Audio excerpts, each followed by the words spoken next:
Becoming a nurse was my childhood dream. As I reached retirement age, I realized that over 40 years had passed since I first started. I was then hired as a part-time nurse at a new hospital where even young nurses and doctors relied on me. But not everyone appreciated my experience. "Hey, you old hag," acting all high and mighty towards the doctors. "Useless old hag strutting around the hospital like you own the place. You're just a nuisance. Retire ASAP." Young elite Dr. Kevin cornered me with such harsh words. My name is Mary. As a child, I was often sick, going in and out of hospitals. The kindness of the nurses who took care of me stayed with me, and I decided to become a nurse myself someday.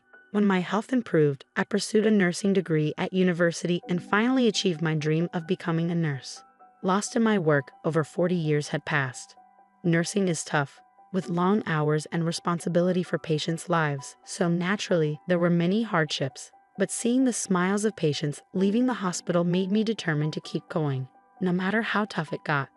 Supported by my husband and children, I made it until retirement age.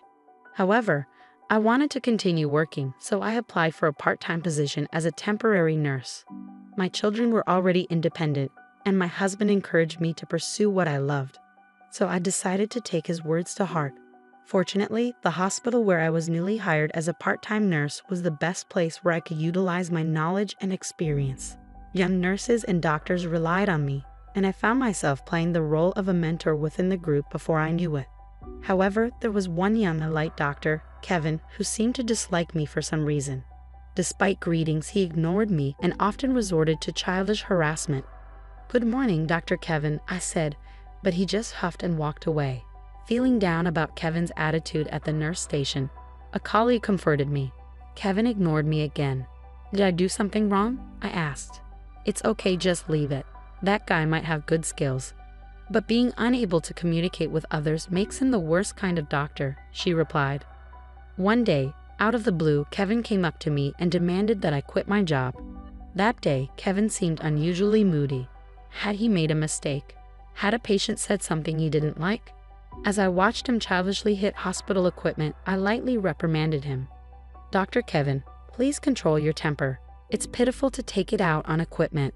Kevin glared at me and muttered under his breath, "What?" Some old hag acting all high and mighty towards the doctors. I didn't want to escalate the situation, so I pretended not to hear Kevin. He raised his voice and continued to berate me. "Hey, can't you hear me, old hag? Maybe your ears are too old. You're just a nuisance. Retire quickly." I was astonished. It was the first time someone had spoken to me like this face to face. He must be really unhappy about something. Before my anger could rise, I found myself wide-eyed and open-mouthed in surprise. Kevin continued to escalate his tone. "Useless old hag, strutting around the hospital like you own the place. You're just a nuisance. Retire ASAP." With that, Kevin kicked over a nearby trash can, scattering its contents on the floor. I could have retaliated against such childish complaints in many ways, but men like Kevin, once angered, could be dangerous. Besides, even if I left this hospital, there would be plenty of patients waiting for me elsewhere. Kevin was still glaring at me with bloodshot eyes. "Okay," I said. With that, I started writing my resignation letter on a piece of stationery from the drawer.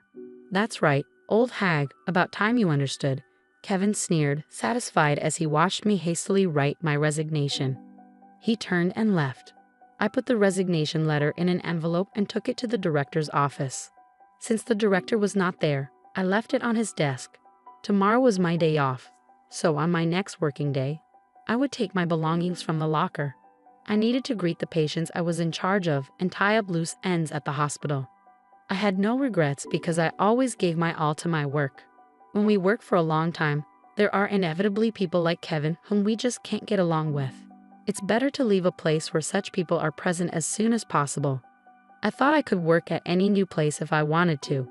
I still had confidence in my skills and experience, so I knew I'd be fine. Feeling strangely refreshed, I left the hospital at night. The next morning, while watching TV with my husband in the living room, I received a call. Looking at the display of my smartphone, it was the director. Thinking something might have happened to a patient, I hurriedly answered the phone. "Director, is everything okay?" The director was in a panic, and as soon as I answered the phone, He burst into tears. "Director, I won't understand if you cry. Please calm down," I urged him. The director finally started to explain. "Mary, the hospital is in big trouble right now. Please don't quit." "What's going on?" I asked.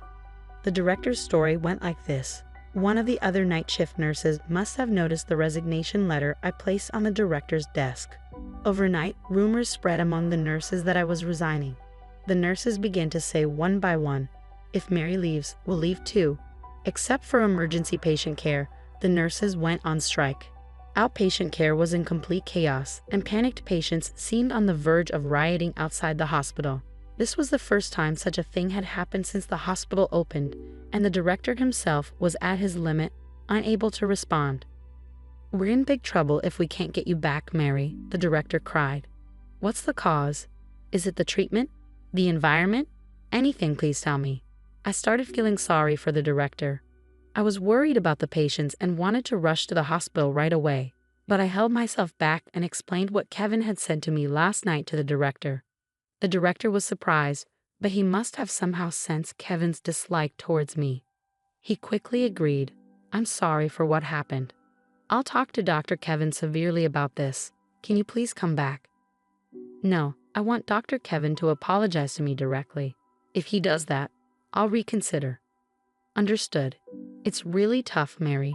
Please come help us right away." After the director begged me through tears, I decided to go to the hospital. But I had one condition. Just give me a chance to talk to Dr. Kevin. Of course, you can use the director's office for anything you need. After hanging up with the director, I hurried to the hospital. When I arrived, I was astonished. There was a huge crowd in the nurse station that I had never seen before. Veteran nurses were loudly shouting something in the center of it all. At the center was Kevin, trembling alone. The director had probably explained the situation between me and Kevin to the nurses beforehand.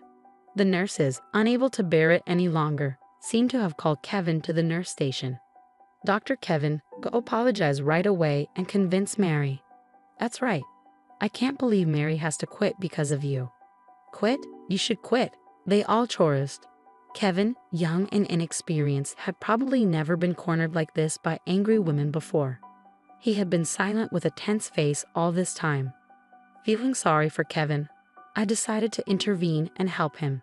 "I'm sorry, everyone, for causing you trouble," I said as I entered the group of nurses and addressed Kevin, who was frozen like a scolded child. "Come on, Dr. Kevin, let's go." "Where to?" he asked, confused. "To the director's office." Following the director's instructions, I dragged Kevin to the director's office. The director was waiting for us, still visibly upset. I instructed Kevin to explain the situation properly from his own mouth. Though I thought it might take some time, Kevin, scared by the nurse's scolding, unexpectedly meekly and honestly explained what had happened last night in a low voice. He seemed to have given up. Having heard the whole story, the director was once again exasperated. "What are you, a child?" he asked incredulously. The director had high expectations for Kevin from the beginning. Kevin was the youngest and most skilled allied doctor. However, because of this, the director had turned a blind eye to his misconduct and attitude, spoiling him too much. "So I think half of it is my fault." "I'm really sorry, Mary," said the director as he apologized to me. Seeing this, Kevin hastily followed suit and apologized to me in a barely audible voice. "Sorry," he mumbled. I decided to tease him a little. "What?" "I couldn't hear you, Kevin, because I'm old," I said. "Sorry," he repeated, slightly louder this time. Although Kevin had a pride as high as Mount Everest, it was rare, or rather it was the first time, for him to bow his head to someone. He had dead fish eyes and didn't seem to be putting his heart into it at all. But I decided to accept his apology for now. "Dr. Kevin, I'll forgive you this time. However, I'll work on straightening out your twisted character and spirit from now on, so be prepared," I warned him. The director, overhearing my words, quickly chimed in. "So, Mary, will you stay at this hospital from now on?" "Yes," I replied. "If that's the case, I'll tell everyone at the nurse station to disperse and return to their posts." "Thank you, Mary. Dr. Kevin, be sure to thank her too," the director instructed. Thus, Kevin was forced by the director to bow his head again, and so I decided to stay at this hospital. Half a year passed in the blink of an eye. Perhaps my persistent guidance had paid off, as Kevin's attitude gradually softened.